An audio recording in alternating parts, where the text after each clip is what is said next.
الله وملائكته يصلون على النبي يا أيها الذين آمنوا صلوا عليه وسلموا تسليما.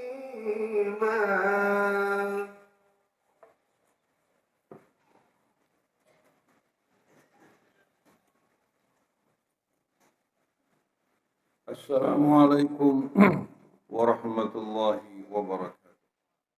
Bismillahirrahmanirrahim. Alhamdulillahi rabbil alamin. Hamdan katsiran tayyiban mubarakan fi kama yuhibbu rabbuna wa yarda. Walhamdulillahilladzi hadana lil imani wal islam wa ja'alana min ummati nabiyyir rahmah alladzi ibta'athahu Allah tabaraka wa ta'ala rahmatan lil alamin bashiran wa nadhiran faballagha risalata rabbih wa nasaha ummatahu وتركهم جميعا على المحجة البيضاء ليلها كنهارها لا يزيغ عنها إلا هالك صلوات ربي وسلامه عليه وعلى آله وصحبه والسائرين على نهجه القويم إلى يوم الدين.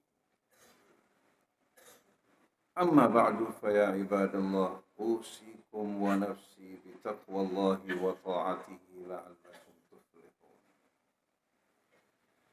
يقول عز من قائل في محكم تنزيله موصيا ومذكرا عباده بتقواه يا أيها الذين آمنوا اتقوا الله ولتنظر نفس ما قدمت لغد واتقوا الله إن الله خبير بما تعملون ولا تكونوا كالذين نسوا الله فأنساهم أنفسهم أولئك هم الفاسقون. Para jamaah hadirin jamaah Jumat Masjid Al-Ma'mur yang dirahmati Allah Subhanahu wa Ta'ala.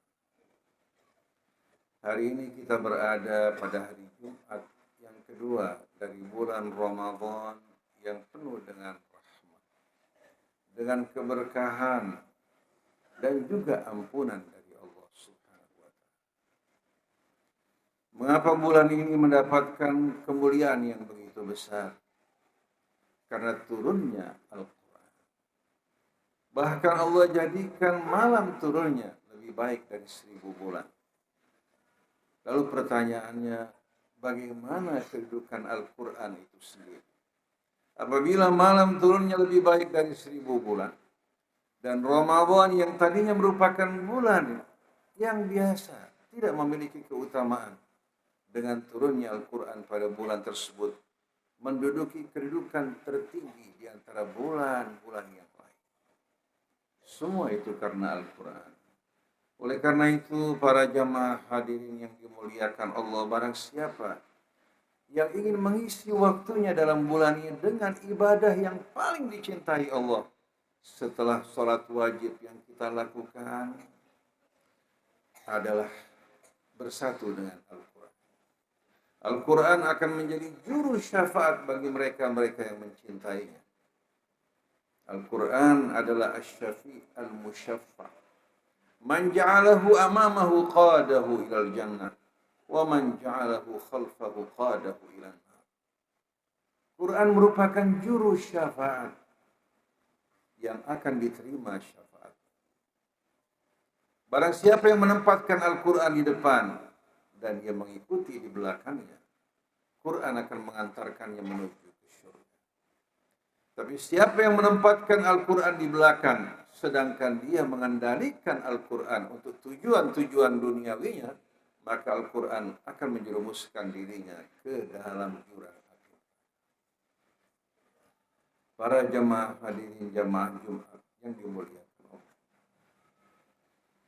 Allah Subhanahu wa taala menurunkan Al-Quran dan di sana terdapat petunjuk-petunjuk yang amat indah, ayat-ayat yang menerangkan keesaan Allah, keagungannya, kebesarannya, hingga kita sebagai hamba betul-betul menyadari akan kedudukan kita.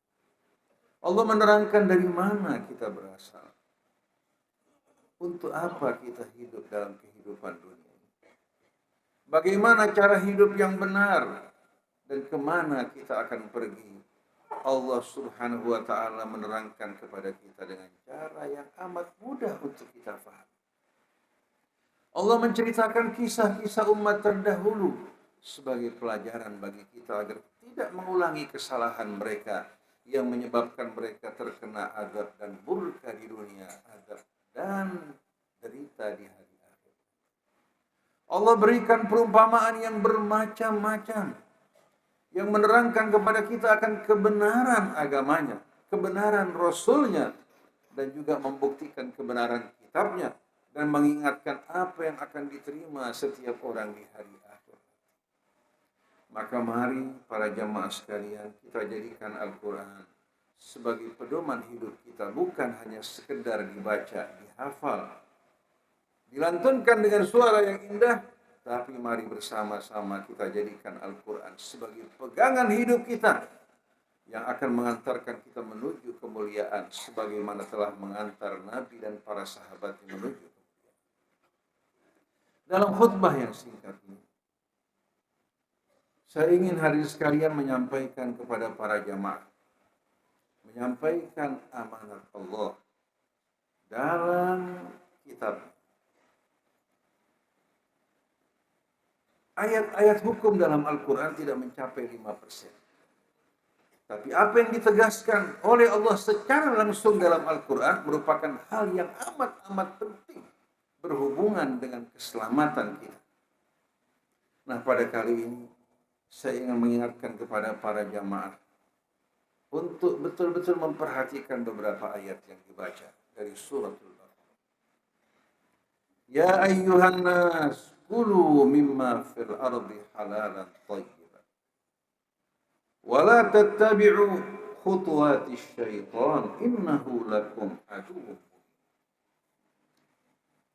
Innama ya'murukum bis-su'i wal fahsya'i wa an taqulu 'ala Allahi ma la ta'lamun. Wa idza qila lahum ittabi'u ma anzalallah qalu bal nattabi'u ma alfayna 'alaihi aba'ana awalau kana aba'uhum la ya'qiluna syai'an wa la yahtadun.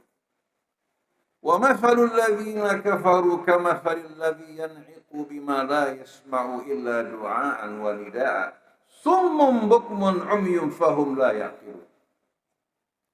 Wahai umat manusia, makanlah dari segala apa yang di bumi ini dari yang halal. Di samping halal juga makanan yang thayyib. Setiap yang thayyib pasti halal, tapi belum tentu setiap yang halal itu thayyib bagi kita. Sebahagian orang bila mengkonsumsi sebahagian makanan akan menimbulkan dampak negatif bagi dirinya, walaupun bagi orang lain baik. Oleh karena itu para jamaah sekalian, untuk kesehatan tubuh kita, begitu pula untuk kebersihan jiwa kita, untuk menjadikan kita sebagai muslim yang baik, yang tidak mudah terombang-ambing dikendalikan oleh orang lain ataupun bangsa-bangsa yang lain, pilih makanan yang halal dan thayyib.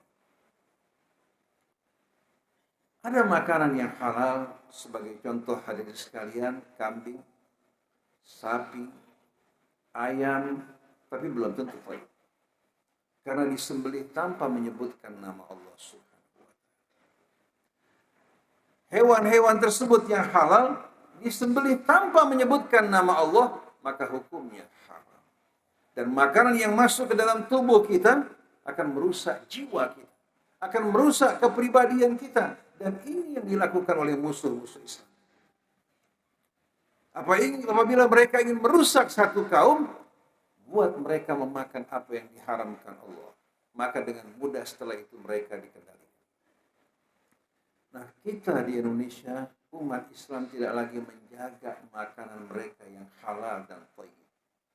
Mereka mudah sekali tertipu menjumpai hewan-hewan yang dihalalkan Allah, tapi mereka tidak peduli terhadap sembelihannya. Padahal ini berhubungan dengan iman kita. Dan Nabi bersabda, kullu amrin bibalin lam yubda fihi bismillah fahuwa abtar.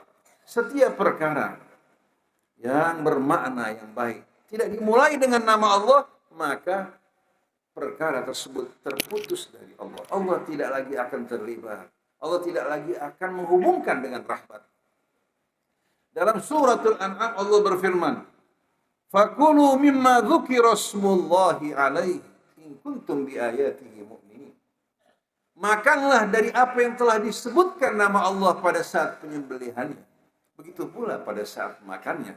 Kalau kalian mengaku sebagai orang-orang yang beriman kepada ayat Allah.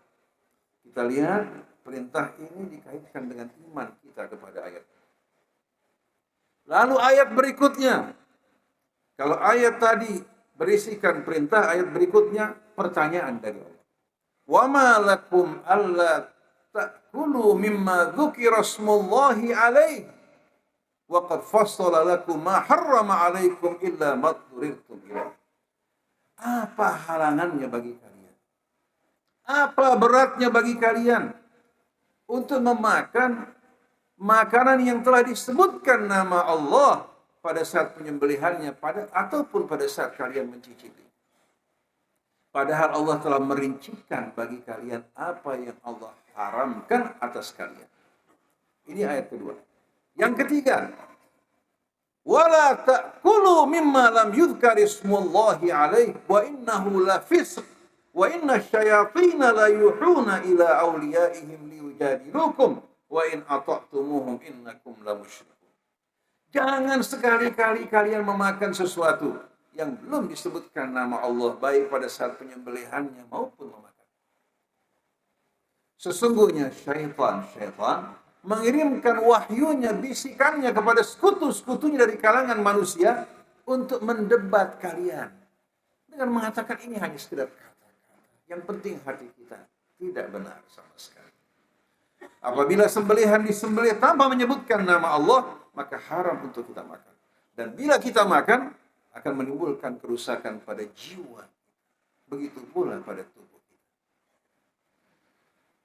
Wa inna syayatina la yuhuna ila awliyaihim liyujadilukum. Sesungguhnya syaitan, mereka mengirimkan wahyunya kepada sekutu-sekutu mereka agar mendebat kalian. Wa in ata'tumuhum, kalau kalian patuhi mereka, innakum la musyrikun. Sesungguhnya kalian adalah orang-orang musyrik.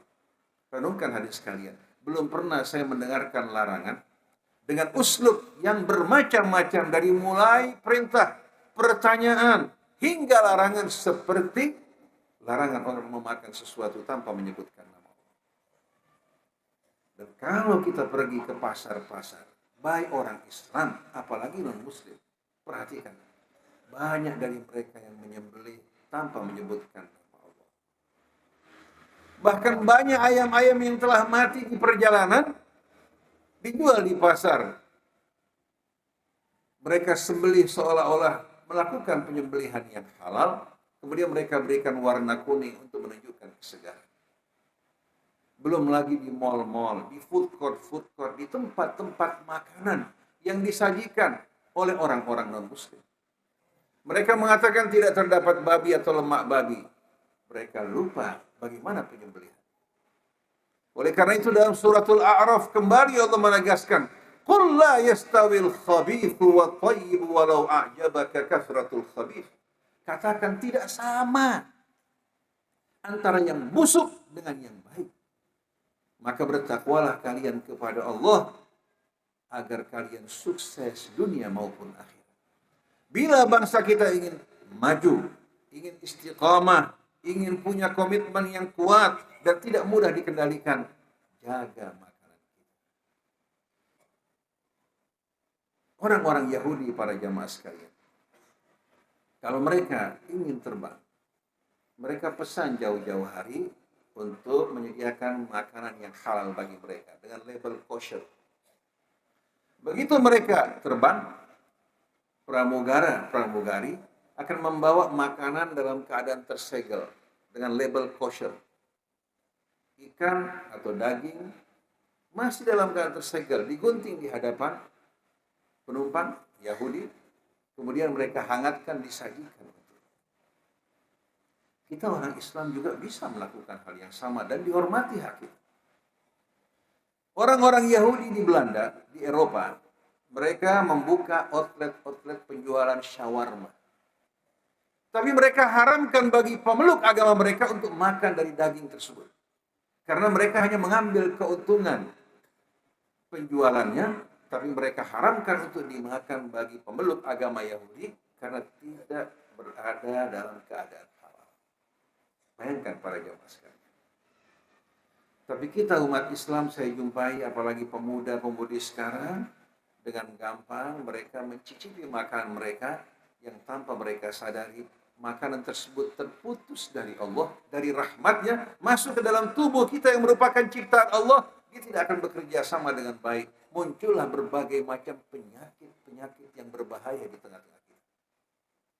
Saya menyampaikan hal ini secara khusus mengingat saya mendengar bahwa terdapat kesepakatan antara Donald Trump, laknatullahi alaih, bersama hadirin sekalian, pemerintahan kita untuk mengimpor makanan-makanan dari mereka, baik itu hewan dan lain-lainnya, tanpa melalui prosedur pemeriksaan kehalalannya hingga tidak menggunakan label halal.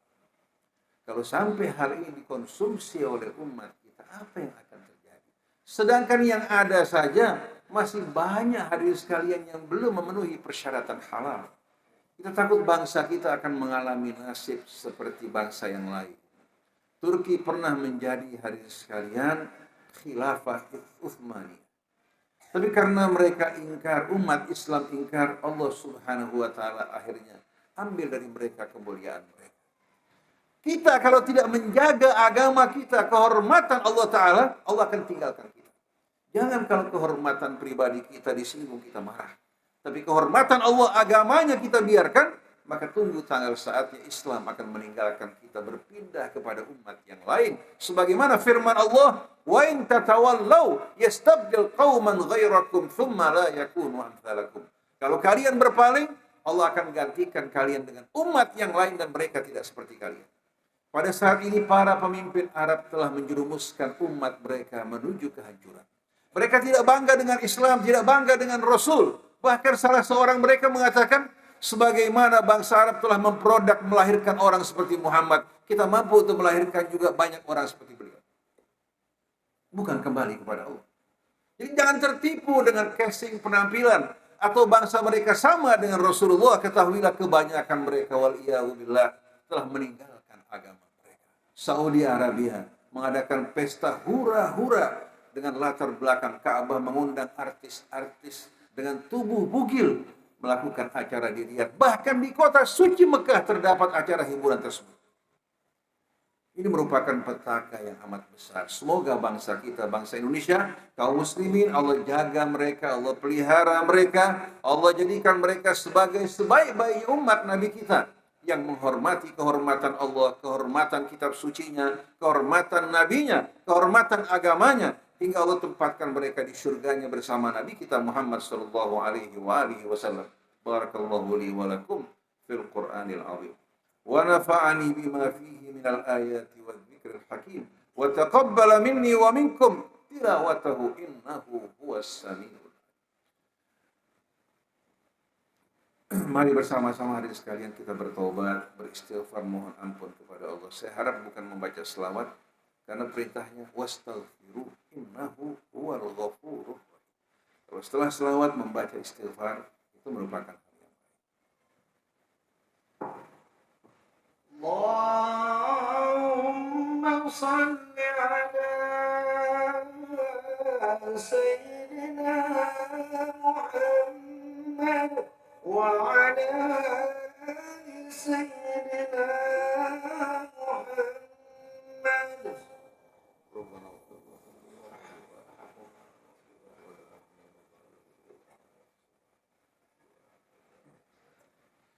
بسم الله الرحمن الرحيم. الحمد لله رب العالمين. اللهم صل وسلم وبارك على عبدك ورسولك سيدنا ونبينا محمد وآله وصحبه وسلم. عباد الله، أوصيكم ونفسي بتقوى الله وطاعته لعلكم تفلحون. يقول الله تعالى: يا أيها الذين آمنوا اتقوا الله وآمنوا برسوله يؤتكم كفلين من رحمته ويجعل لكم نورا تمشون به ويغفر لكم والله غفور رحيم. Para jamaah yang dimuliakan Allah, saya selesaikan satu ayat lagi, kelanjutan dari ayat tadi. Mengapa Allah melarang kita memakan makanan yang tidak thayyib? Allah jelaskan alasannya. Innama ya'murukum bisu wal fahsya wa an taqulu 'ala Allahi ma la ta'lamun. Sesungguhnya syaitan melalui makanan yang haram ingin menjerumuskan kalian ke dalam perbuatan yang buruk, keji, dan mendorong kalian berani berbicara atas nama Allah tanpa dasar ilmu. Oleh karena itu banyak ulama kita, pejabat-pejabat kita yang tadinya jujur, saleh, lurus, begitu masuk uang haram, maka langsung jiwa mereka menjadi busuk. Mental mereka langsung menjadi busuk. Mereka melakukan perbuatan-perbuatan yang tidak benar tanpa memperdulikan bangsa maupun negara dan tidak melihat Allah. Jadi innama ya'murukum bis-su'i wal fahsya wa an taqulu 'ala Allahi ma la ta'lamun. Ini merupakan target syaitan. Maka waspadalah para jamaah sekalian. Jangan biarkan syaitan masuk ke dalam diri kita melalui makanan-makanan yang haram yang kita makan. Semoga Allah Subhanahu wa taala mengampuni dosa kesalahan kita, membersihkan kotoran-kotoran yang melekat pada tubuh kita, menjadikan kita sebagai sebaik-baiknya umat yang siap menghadapi tantangan zaman dan cobaannya walaupun dengan taruhan nyawa. Demikian pula mempersembahkan harta kita agar dapat berkumpul bersama Nabi kita Muhammad sallallahu alaihi wasallam. Mari hadirin sekalian kita berdoa bersama-sama. Bismillahirrahmanirrahim. Alhamdulillahi rabbil alamin. Allahumma salli wa sallim wa barik ala abdika wa rasulika sayyidina wa nabiyyina Muhammadin wa alihi wa sahbihi wa sallim. Rabbana ighfir lana wa liwalidayna wa lil mu'minina yawma yaqumul hisab. Rabbana la tuzigh qulubana ba'da idh hadaytana wa hab lana min ladunka rahmatan innaka antal wahhab. Rabbana atina min ladunka rahmah wa hayyi' lana min amrina rashada. Allahumma ya Rabbana aslih umural muslimin. Allahumma wahhid sufufal muslimin. Allahumma lumma sya'thahum wajma' kalimatahum waj'alhum ya Rabbana qalban wahidan wa yadan wahidatan ala a'da'ika wa a'da'ihim. Allahumma ansur ya Rabbana ikhwanana al-mujahidin al-mustad'afina fi Gaza wa fil Yaman wa fil Lubnan wa fi kulli makan. Allahumma ya Rabbana dammir a'da'aka a'da'ad din. Allahumma arsil 'alaihim 'adzabak. Allahumma af'al bihim kama fa'alta bil umamil ghabirah. Allahumma ya Rabbana afrigh 'ala ibadikal mu'minina sabra والثبات. اللهم ثبت أقدامهم وانصرهم يا ربنا على أعدائك وأعدائهم. اللهم أهلك الظالمين بالظالمين وأخرجنا منهم سالمين. اللهم اجعلنا من جندك فإن جندك هم الغالبون واجعلنا من حزبك فإن حزبك هم المفلحون واجعلنا من أوليائك فإن أولياءك لا خوف عليهم ولا هم يحزنون. عباد الله إن الله يأمر بالعدل والإحسان وإيتاء ذي القربى وينهى عن الفحشاء والمنكر والبغي يعظكم لعلكم تذكرون. فاذكروا الله العظيم يذكركم ولذكر الله أكبر وأقيموا الصلاة.